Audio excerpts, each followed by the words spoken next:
our strategy with him was brand awareness. We for the first Cool. Yeah. 2 to 3 months, let's just get you seen by people. Let's get you out there. You're giving good value to them. People need to know who you are before you start trying to get their business. And let's go.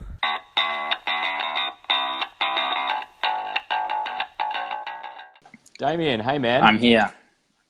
We made it. We made it. I couldn't get the laptop to connect, so I've got it on the phone. Oh, awesome. Yeah, well, thanks for that. But yeah, man, thank you so much for coming on the show. I'm really looking forward to it, and I appreciate your time as well. Nah, thanks for having me. Yeah, man, and it's cool to have another Australian on because, we do have a mixed bag. It's Australians and predominantly the States as well. So it's cool to, have another Australian on the show. Fantastic to be on. No, it's good to know that you were, just around the corner. The time zone difference wasn't too bad. Yeah, it's good because sometimes it'll be like I'll wake up and my eyes will be like held glassy because I've just woken up, and yet it's like, I don't know, 4 p.m. wherever else I'm doing it. So it's good to have middle of the day. So I've been awake for a couple of hours. Awesome. Yeah, man. So thank you for coming on. We've done a bit of a intro for you, just talking about with how you got started with everything. But I'd love to hear from your perspective in regards to when you first got started in business. How did all that come about? Yeah, so I've done quite a few things. I'm 29 now. I turn 30 in a few weeks, and Happy originally, birthday, man. Thank you.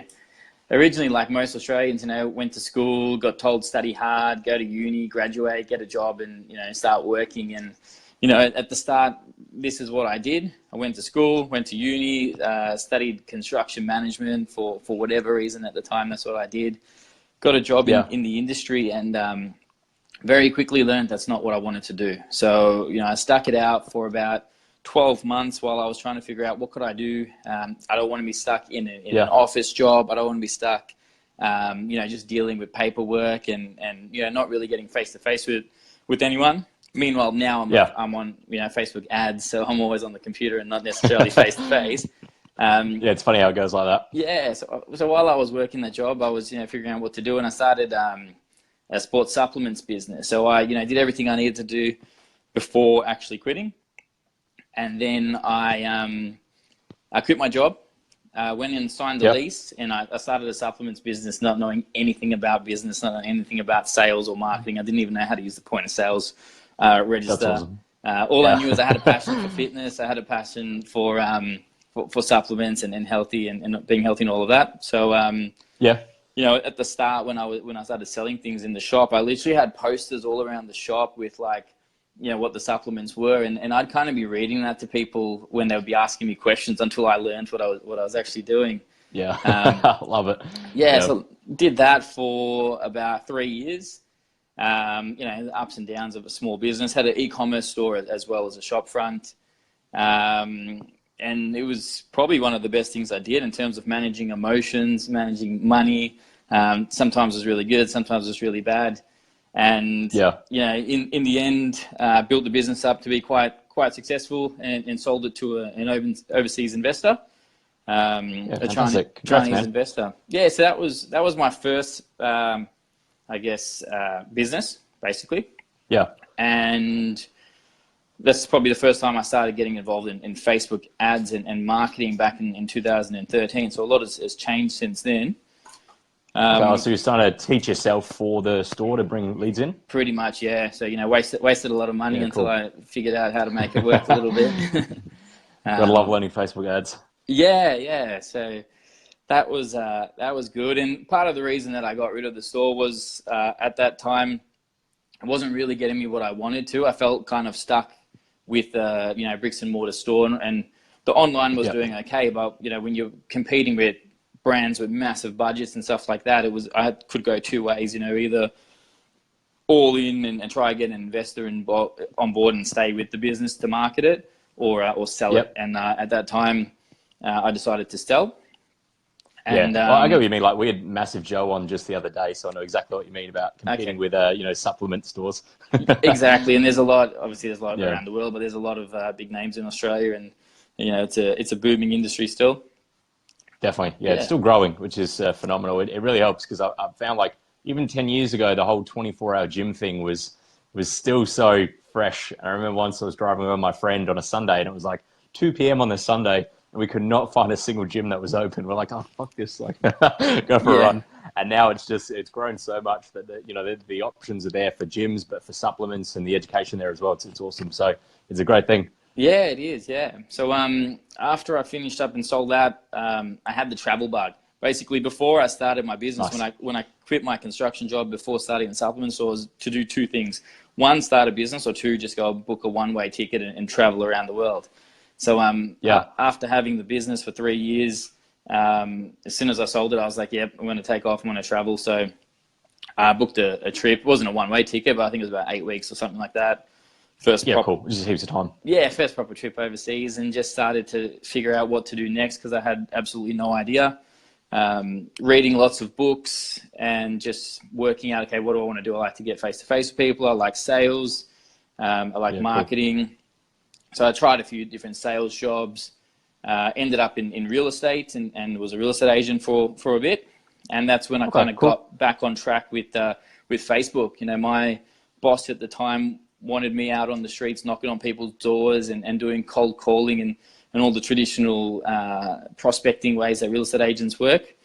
And I was doing it. I was knocking on doors. I was calling people, and people close the doors on your face. No one really wants to speak with you. You got to have tough skin. You got to handle rejection.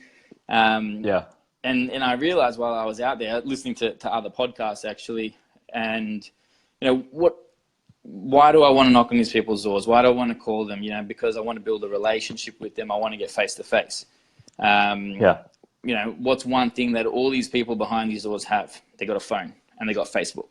So I started going down that path of, okay, how can I market myself as a real estate agent to get on these people's phones and provide them with value that they'll contact me, or that I can, offer something to them if it was like an ebook download or whatever it is, an appraisal offer for lead generation. So I started doing that for myself, and I started seeing some good results, and realized quite quickly again, this is what I want to be doing. I want to be doing Facebook marketing and lead gen and all of that for other people, rather than actually doing it, for myself as a real estate agent. So that's fair enough. Yeah, basically just jumped into it, did a few courses, learned from some of the best in the industry, and set up the agency, teamed up with some other Facebook marketers around Australia, and actually a couple in the States too. And that's how my business Socially Scaled was formed. So yeah, fantastic. And at the end of this as well, make sure you drop all the links for like Socially Scaled and everything else as well, just so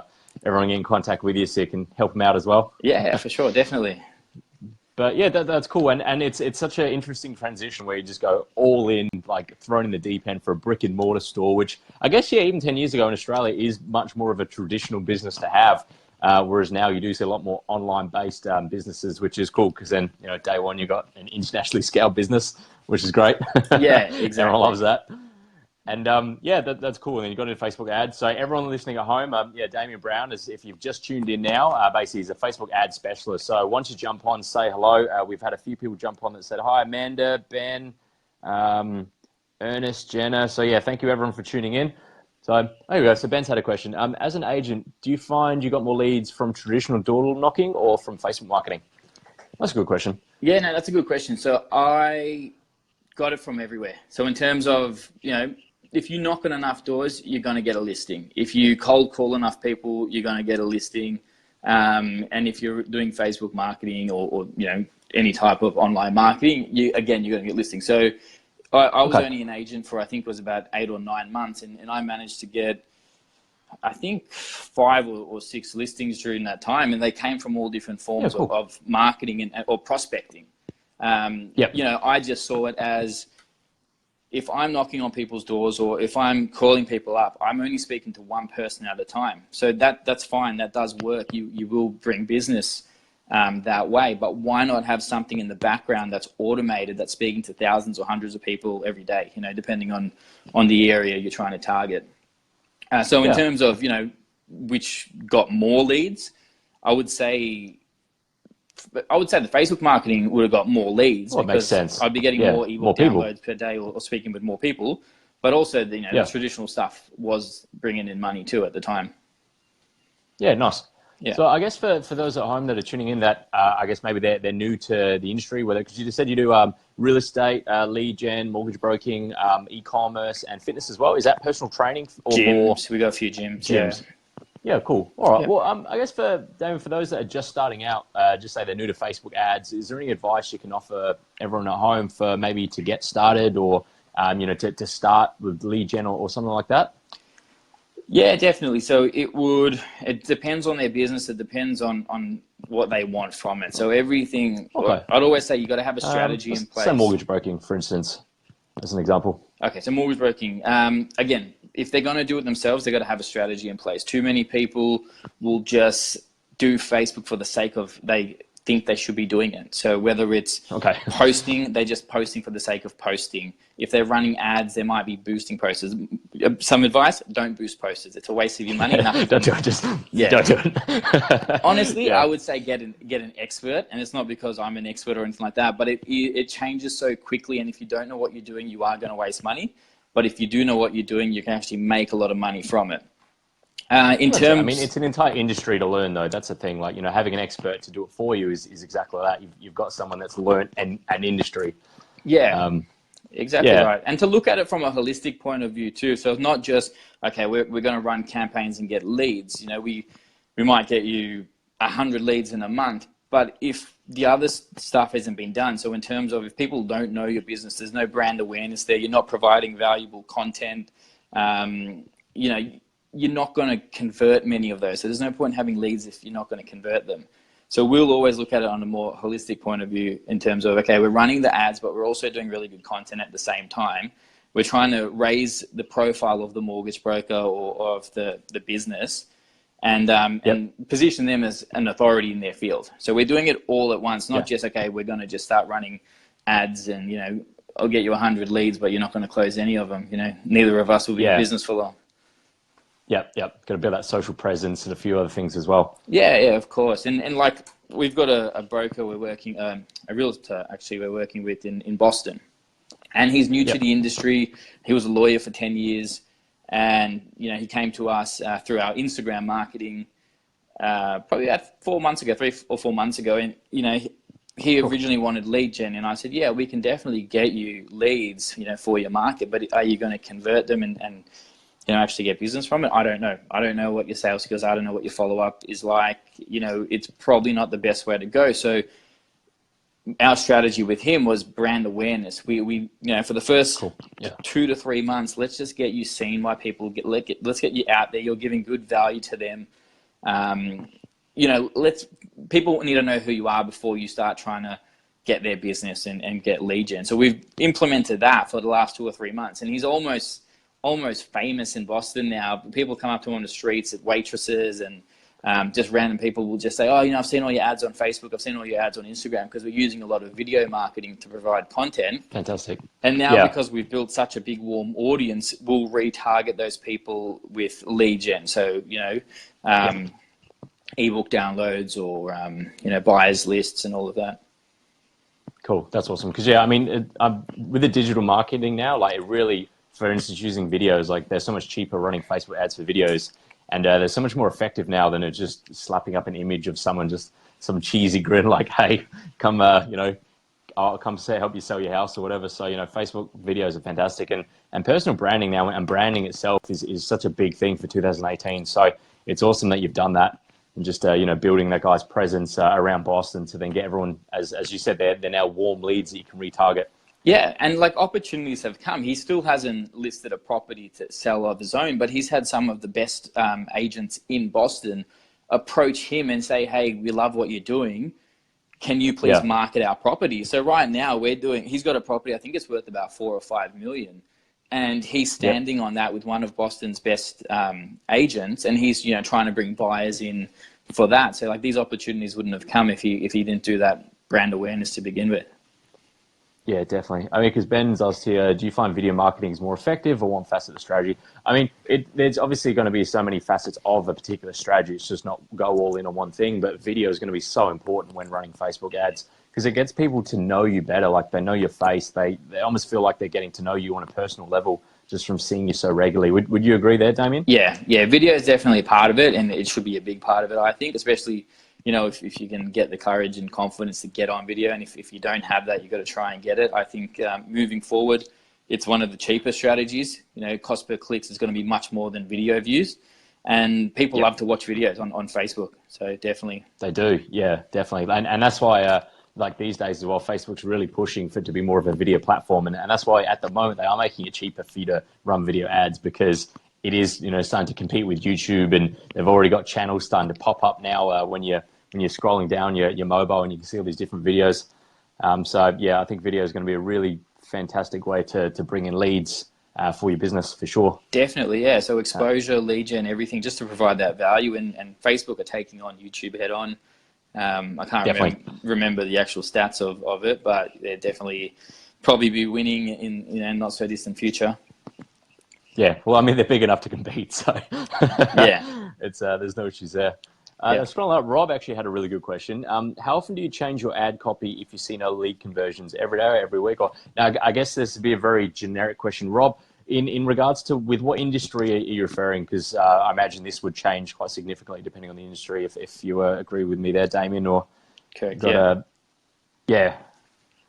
But I mean, I guess for what you do, with how often would you keep to your current copy? And how often would you wait till you to change it? Would it be like 1,000 views, and if there's no responses, or is there any gauges you use? Yeah, so you start to monitor to see where the problem is. So then the first thing when we're running, like we start running campaigns, we keep an eye on the click-through rate at the link level, because that's basically going to tell you how many people are liking the ad. So that comes down to the first thing people see is the image or the video. Next, they're going to read the copy. And if it's not compelling, they're not going to click on it. So if you've got a low click-through rate, like to a cold audience, you want 1% or above. But if you're much below that, then you would think, okay, well, firstly, I'm going to change the image or the video, because that would be the first thing that's going to stop someone from scrolling. If you change the video or the image and you're still not getting a good click-through rate, then you'd start to change the ad copy, like obviously the headline and then the ad copy. And it takes 8,000 impressions for Facebook to start optimizing. So depending on how big your budget is, that could take weeks or it could take days. Yep. So it really depends. Cool.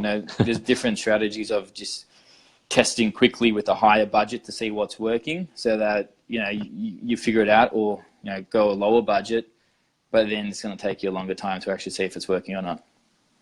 Yeah, that's it. And so patience really comes into play there, because if you're doing, say, $5 a day or $50 a day, you're obviously going to reach there a lot quicker. But it all comes down to budgets depending as well, for sure. Of course it does. It's a bit scary for someone doing it themselves if they don't completely know, and if they putting $50 or $100 a day and they think, oh, nothing's happening, and they go spend some money, and whereas $5 is easy, but it'll just take a lot longer. Yeah, because Ben's asked what type of budget would be minimum to get started. Yeah, I mean, there's plenty of strategies out there. Like even if you're on YouTube, plenty of $5 a day strategies like that can be done. But I guess it really depends on how quickly you want to test the market. I say $30 to $50 a day is good. When we're working with clients, that's usually what I'll be saying as a minimum, $30 to $50 a day. Because the way that we'd set it up is, you'd have your top of your funnel, which is going to cold audience. Middle of funnel is warm, and then bottom of funnel is obviously hot lead. So you want to be able to have a budget for each of those. Yeah. Okay. So it's in 3 different strategies, and so $30 to $50 total for the whole day, or for each ad? No, for total. Starting off total. Yeah. Okay. Cool. So you might go $20. $25 top of funnel, and then split middle and then split bottom. Yeah, nice. As I just said before about retargeting, I think that's so important as well, just because if you've captured someone's attention and then you keep getting in front of their face, it's going to be so important to just keep coming back. Yeah. Because, retargeting, I think, is still very underutilized in a lot of spaces. It's something that can be so helpful. Animation, explainer videos, or real videos, real people? I mean, personally, like for my brand, I much prefer real videos. You see my face and then you actually get to know who I am. And I imagine that would be the same strategy you were doing with a real estate agent in Boston. Of course. So it depends on the business and what you're trying to do. But for a real estate agent, they need to get face to face. So people need to see who they are. Yeah.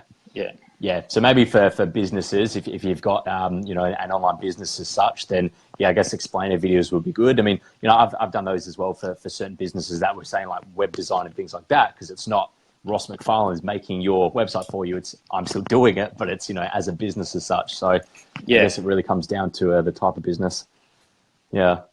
All right. Well, Gan's had an interesting question. So this is in regards to nightclub promotions. So yeah, Damien, if you're unsure of this, no stress, man. It's a very left field question. Yeah. But what strategy would you use if you were in the nightclub promo business and you were going to use Facebook ads to bring in as many people as possible? I mean, would you say even like first drink free or something like that, like some sort of promotional? Because I can't actually read that full question just because I'm on my I can say phone. if you were nightclub promo business and you were going to use Facebook ads to bring as many people as possible to a night. So like, Okay, cool. if it was like an event and you were trying to sell tickets or something like that, that would be different than if you were just trying to, you know, fill up a nightclub each weekend. I would Yeah. definitely be using video, definitely, of the actual club and the music and a promo video. Not necessarily like drink specials, but you could definitely have drink specials, and it would be a brand awareness type of thing. You know, you're not trying to Yeah. get leads or anything like that for a nightclub. You're just trying to get it seen, the music, the people, and run it like that. And then you could definitely retarget people that have watched, you know, 10 seconds of that video with an offer. Then, you know, then it might be like, you know, Yeah, okay. come in and get, you know, first ring free or whatever it is. But you're only doing that to people that have watched a certain amount of that video. Yeah, fair enough. Because a lot of like clubs here in Adelaide where they'll do, say, get in before 10 p.m. It will be, say, half price entry and things like that. And that way it gets people in the doors earlier in the night as well. And I see those all the time on Facebook. Just, yeah, obviously I've clicked on it once and now they just won't leave me alone. Yeah, retargets. Yeah, that's it. So, Yeah. no, that's cool, man. And I think that's fantastic. I mean, it's been some really valuable insight here in regards to Facebook ads, and I just have some fantastic questions so far. So if you're just tuning in, Damien Browne is a Facebook ad specialist. So, you know, if you're jumping on for the first time, say hello. We'd love to hear from you. He's given some fantastic value. He's had a really interesting business story as well, getting into the whole Facebook thing. Jumping in the deep end with a brick and mortar store to now do you know, the digital ad space. So I think that's really cool. You've come such a long way in only a few years, so congrats, man. Thank you. Yeah, no, thank you. Thought you got to go all in. Yeah, that's it. Yeah, that's the thing. Like you got to do it. Like I was in such a cushy job, and then last year I just gave resignation and just jumped in the deep end, and it's been great fun. Awesome. What were you doing before? I was actually, if you want to call it a pharmaceutical sales rep, but basically it was a medical practice manager position. But then the pharmaceutical sales was within the clinic itself.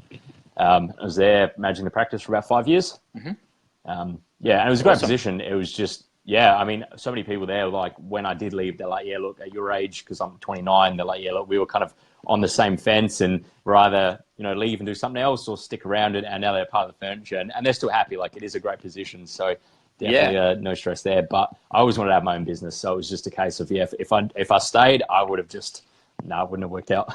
Yeah, awesome. No, it is a good job and good industry. One of my cousins does that. Yeah, nice. Yeah, it can be very lucrative as well. But as soon as I left, I was just like, travel. Yeah. Yeah, I dropped a bit too much. But it was good. I went to Thailand, Philippines, like all sorts of, it was good fun. Bit like what I did then. Yeah, pretty much. Yeah. Have you done much traveling since, because you're saying like you went overseas for the first time. Have you done a bit more travel since then? Yeah, I have. So, you know, July 2015, I took off for about 8 weeks to Europe.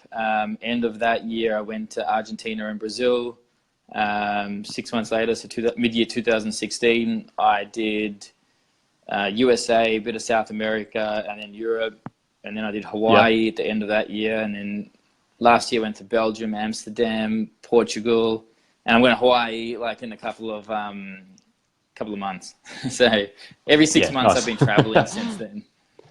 That's cool. Yeah, that's it. Once you get the travel, I just have the itch. I'm just like a crack addict. I'm like, yeah, Just have to do it. Yeah, exactly. Yeah.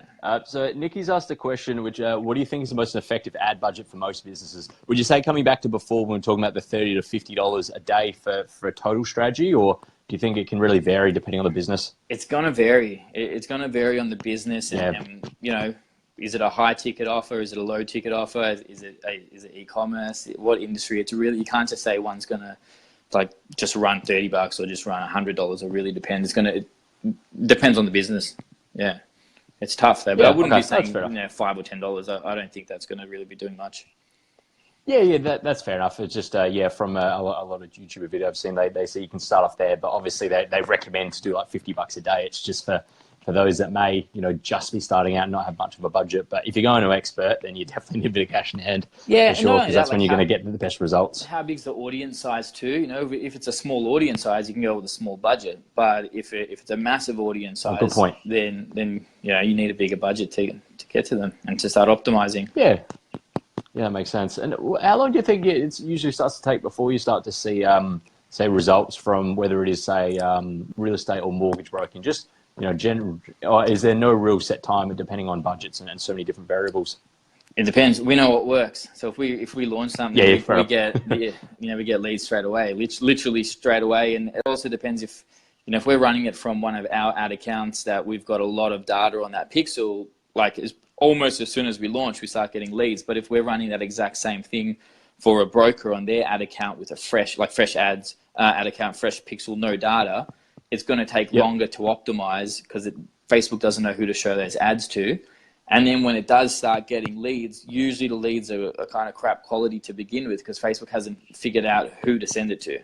But if you know what you're doing, you can get them fairly quickly, and that more so comes down to marketing rather than just Facebook. Have you got a compelling offer and good ad copy, and is everything else in line with what you're trying to achieve? Exactly. And is that brand being built in the background? Is it starting to grow, and so then when those ads come through, you recognize the face, put the face to the name, and that sort of thing? Exactly right. Yep. Exactly. Yeah. Nice. That's awesome. I mean, yeah. Oh, sorry, man. Yeah, you were saying. There's a few questions in there I think we've missed. And we've just been chatting away. Let's have a look. So Ben's was, how long do you think you need? Okay, no, well, we basically just covered that anyway. Just having a chat. Do you feel that with growth hacking you can't minimize costs? Nikki, could you just dive in a bit more in regards to when you say growth hacking? Dave, if you're able to jump in on this, fantastic. But Nikki, could you perhaps explain a little bit more for those at home not quite grasping the full concept of growth hacking there? Because from my end, that could be many different variables. But I guess it's just coming down to maximizing your ad copy and just having it down to a fine art and fine tiers to know exactly what's going on. Because I know with, for instance, copy, when you're for many ads, if you're doing give me a sec. All right, cool. For copy itself, like Damien, do you find that the longer copy has a better conversion rate? Because I was reading that when you have, say, a short copy, there'll be more clicks, but then people aren't that invested in it and they'll just kind of click in just to learn what it is, but then they leave. Whereas if it's a longer copy for ads, then they'll basically take the time to read it. They're invested in it. If they do click, although the click rate is lower, then they actually find that it's a better turnover rate. Have you found that as well, or does it really vary depending on, say, mortgage broking and real estate? It varies, but it's always good to test both. So we'll always be testing like a bit of long form, not like super long, but long form and short form, and kind of like middle stuff too. Yep. Yeah, cool. But yeah, no, we do see that quite a bit. It's kind of also like, if you're running a lead ad, you're going to get a lot of clicks. You're actually going to get a lot of leads, but they're usually a poorer quality lead than if you were running a website conversion ad, because if someone has to click on an ad, go to a website, read a landing page, and then put their information in, they're committing a lot more and they're showing that they trust you, and they're going to be a higher quality lead than someone that just clicks on a lead form. It automatically pops up with their information already inputted in there because it's on Facebook, and then they just click OK. Yeah. So it's kind of a similar thing in terms of, long copy and short copy. But even with short copy, we get really good results. So, and then sometimes really bad results with long form. So you got to test it. Yeah. Yeah. That's it. Split test is so important. Yeah. So, coming back to the whole website conversion, so you think that works quite well for lead gen as well? Obviously not giving away too much of your trade secrets, but, running some ads to a website for conversions there. Is that with a free gift as well, or is that more just for inputting details for being contacted? So we do mostly website conversion ads. Like we do some lead ads, and they definitely have their place with certain things, but we'll be doing lead ads whether even for ebooks. So we might be running, a website conversion ad to download an ebook for Mortgage Breaker. 5 ways to sell, to save money on your property, whatever it is, on your mortgage. Okay. And we might run a lead ad, we might run a website conversion ad, and just see which one's going to do better in terms of the quality of those leads and quantity of leads too. Yeah. Yeah, cool. No, that's awesome. There's some fantastic value here, and I appreciate you coming on, man. This has been fantastic. Here we go. So growth hacking, Nikki goes, making small changes to have exponentially better results.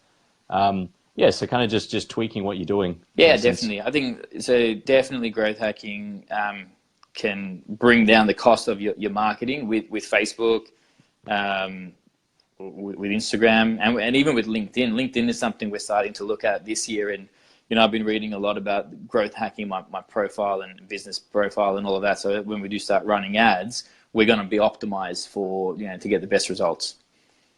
Exactly, really funneling your profiles so that the way when people jump on, it kind of takes them exactly through the route you want them to go. Correct, and even with Facebook, so you can look at growth hacking in terms of what your actual business page is set up. Have you got all the details you need on there? Have you got good, valuable information that's getting posted? Have you got a decent amount of followers, or is it almost an empty page that you're running ads from? And Facebook's made enough changes to the algorithm that not many people, if not anyone's going to see your organic posts from your business page, and that's fine. We even with our page, we don't really care if many people see our organic posts. But when we're running our ads at the same time, I know that majority of people that are going to be clicking on the ad, they're also going to be clicking onto our Facebook page and having a look to see what we're all about, if we're the real deal. Now, if we've got a lot of valuable content on our pages and we're posting regularly, whether or not lots of people see that or not, it's important for us that just that one person who's about to book in for a strategy call with us sees all of that. Yeah. Okay. So that's what, even with the mortgage brokers, we make sure that they're posting valuable content to help bring the cost per lead down, because you'll be getting more leads for the same amount of spend, and then you'll also have a higher quality lead and a higher conversion rate, because these people, when they get on the phone with you, they know you, they like you, they trust you. It's you've built yourself up better by, I guess, growth hacking. Yeah, exactly. And coming back to the whole having, that brand as well, just because so they trust you and they know exactly who you are. Correct. Yeah. And the social proof is a big thing as well, because I'm guilty of it years and years ago, buying, for businesses, like buying Facebook page likes and things like that. And it's building it organically is going to help so much. But even just with that, like with, as Nikki's just asked about the Facebook algorithms now, the Facebook pages, it has significantly dropped in regards to the organic reach. But when you're running the Facebook ads as well, then it doesn't really matter too much, because as you said, they're going to click on the ads and they're most likely visit the page anyway. Yeah, it's I think it's better, this change. So it means for advertisers and for people spending money on ads, you're not going to be competing as much with pages that have all these viral posts. It's all videos and stuff like that, which clogs up the newsfeed. Now it's mainly going to be friends and family posting, and then space for advertisers. So it should be better. It hasn't rolled out in my newsfeed. I still get a lot of junk on my newsfeed, so I haven't actually experienced the algorithm changes yet. Yeah, Australia's usually behind with a lot of things. Yeah, but I believe it's going to be much better. Yeah. Because I was actually talking about this with someone the other day, where when you mentioned the family and friends posts, where we were chatting, and he was saying that basically he was missing valuable milestones in friends' lives, like babies having like kids and things like that, and just you see them maybe once every few months, is because you're friends, but that kind of relationship, and you're like, oh, we had a kid now. I'm like, oh, like you didn't see it. I had no idea. Like, yeah. Whereas if it was on Facebook and it was blatant, then you would have easily seen that, and you could have said congratulations, and you would have been more in the loop. So I think with the family and friends thing being more prominent now, I think that's going to be a really good thing. Yeah, for sure. Got a few more questions. All right, so we'll scroll back up just because Ganton just mentioned about with the nightclub. So he's doing a promotion weekly, wanting to get people on a free guest list via a landing page. Okay, well, yeah, is there any insight you've got there then, I guess, for getting people on a list at all? Any thoughts to that, even if it's just kind of, off the cuff? Okay, it depends. Is it a new nightclub, or has it been around for a while? Do people know the name? Is it a new night? In terms of getting people on a free guest list, are they actually going to come if you put them on that list? I would Yeah, just good start question. saying, you got to just really build it up in terms of video, just showing what it is, the type of music, who's there, everyone having a good time, and then retarget them with the offer, free guest list via this landing page, and just do that. It's probably not the best Yeah, answer, but it's without it's still knowing too helpful. Yeah, much without too much details, info. it's a bit tough. Yeah, so it was a club here in Adelaide called Red Square, and they got in a bit of trouble. It went viral, but it was pretty bad. Where they put up an ad, and it was a picture ad, and it said, "Oh, next time you're here, if you see a good bum, give it a squeeze." And like there was this massive uproar because it's like you can't say that, Yeah. promoting like sexual assault. And the girl that was actually in the photo, she was a regular there, so she's like, "Oh no, it's cool. It's just a bit of a laugh." And I think they were trying to make it a bit of a laugh, but yeah, that in itself that went viral because for all the wrong The wrong reasons. reason. But Yeah, of course. yeah, I would just be but yeah, it was using a just lot of interesting. a Yeah, lot of video for the nightclub, just people having a good time.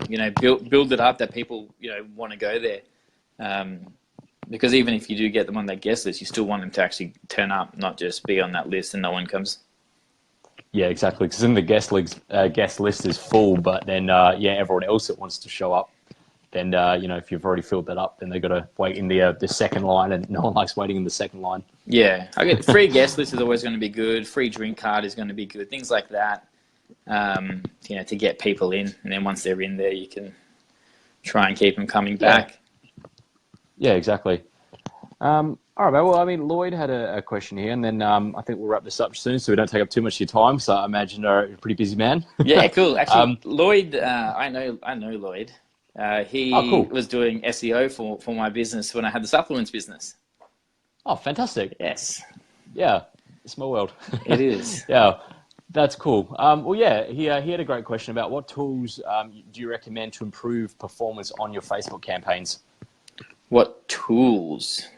I mean, I guess Lloyd, if you're able to dive into that a bit better, that'd be fantastic. But I mean, having a Facebook pixel is fantastic. Obviously, you need that though, otherwise you wouldn't be able to run ads to your website. But Lloyd, if you're able to just I guess give us a bit more of an idea in regards to what you mean by what tools. By what tools? Yeah. Because I mean, there's so many different things that can help. But I mean, I guess if you would say split testing is a tool as such, or do you mean like actual SaaS that you run through? Because I mean, yeah, split testing is something that's super important. As we were talking about before, about long and short copy, different titles, different images, different videos. I mean, in essence, that's still a tool. It's just if you mean more say SaaS based, like software as a service based. Can use like If bots, you're able to give us an example. ManyChat. Yeah, messenger bots. Yeah, we use ManyChat for that's bots. a great example. If we for landing pages, if you want, we use Unbounce to build our landing pages. Okay. So there's other ClickFunnels software. is another good one as well. Yeah, you can use ClickFunnels. So you can use all like other software to improve the performance of your Facebook ads, definitely. But in terms of actual tools, I'm not too sure what you're referring to. Yeah. All right. So Nikki loves Unbounce. There you go. So Nikki had a question before that we missed. Do you feel like in order to get Facebook likes, we're going to need to do more of them via ads? Let's see, but not necessarily advertising for likes, but a regular ad that drives people into liking the post. Well, I guess, Damien, before when you mentioned that with doing, when you run ads and then you find people organically then going to the page, do you find that promotes like engagement as well on the page? Yeah, definitely. 100%. We're running campaigns for a beauty salon, and the amount of likes that we were getting, and we weren't running any like campaigns, was just ridiculous. And that was just because of the ads. So obviously if you're running ads, you're going to bring traffic to that ad, but traffic to that page. And if they like what they're seeing, they're going to like your page. That being said, then when you go and post organically, it doesn't mean they're going to see it. Yeah, that's fair enough. Yeah, okay, yeah. So Lloyd, he means SaaS and performance data tools as well. So is there any data tools that you can recommend, or anything that maybe even not necessarily what you use now, but maybe something when you were first starting out, any softwares you found that were helpful? We just using just Facebook in terms of Power Editor and Ads Manager, which now's been merged. Yeah, outside of that, nothing really that I'd be recommending. Cool. So keep it simple. Yeah, exactly Yeah, right. Just awesome. keeping it simple. I'm sure there probably is, but not that we've used or experienced. Yeah, cool. And sometimes simple is best. I mean, because it's fantastic to have different things going on. I guess a good SaaS example is say with the email retargeting. Like once you build an email list, is there any particular software that you prefer to use for email retargeting, or do you do it all through Facebook? No, then we definitely do. So actually, I've got that many subscriptions. Cool. It's ridiculous. So we'll use Active Campaign, ManyChat for bots, Unbounce for landing pages, everything. There's lots of different software that we're using to whatever we need, whatever that strategy is. Yeah. Cool. I would have to give you the list. Yeah, I think I spend about $1,000 a month just on all these subscriptions and trying to remember the passwords. I don't even know. I've got to look at the list and be like, this is what we're using for this and this is what we're using for that. Yeah, very cool. Well, Damien, I mean, this has been fantastic, man. Like, it's been such an insightful conversation. I think a lot of people have gotten value from this. So, including myself, I think a lot are grateful for this. With your business, where do you see the next step is? What's next? Yeah, so basically, we're building the team before we grow the business anymore. Things are going really good. We've got about 5 as part of the team at the moment. We do really well with real estate agents and mortgage brokers. We're spending a lot more time and focusing on e-commerce this year too. We've been getting really good results with the clients that we've got there. So that'll be the focus with the niches that we're in. Yeah, man, that's awesome. Yeah. Well, I mean, thank you so much for coming on. This has been an absolute pleasure.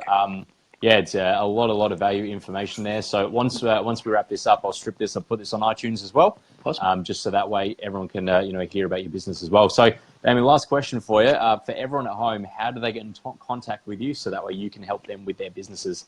Yeah, so feel free to reach out to me on Facebook.